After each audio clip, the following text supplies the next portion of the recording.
түрі, да? Келесі, көлемі 120 килобайт болатын файлды 4 минут желі бойынша тасымалдауға кететін желінің өткізу қабілеттілігі дейді. Секунд килобитқа дейді. Окей, давайте бұны шығарып көрейік. Так, ол үшін мен қандай формуланы қолданамын? Информатикадағы бар мына формуланы Q тең Q көбейтілген T. Енді қараңыздар.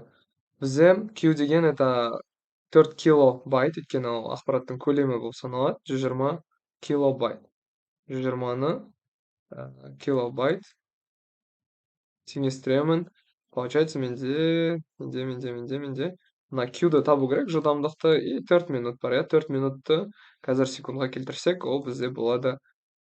Так, 120, 240 секунд. Вот. 240 секундқа. Сосын, килобайттан килобитқа келтіруге кішігірім лайфхак бар. Напрямую сіздер бұны 8-ге көбейте салсаңыздар болады. Получается, 120 көбейтілген 8, это бізде шығады. Так, 120 көбейту 8 бізде болады 960. 960 килобит. Вот. То есть байттан битқа дейін сияқты. 960 килобит, но 240 секунд.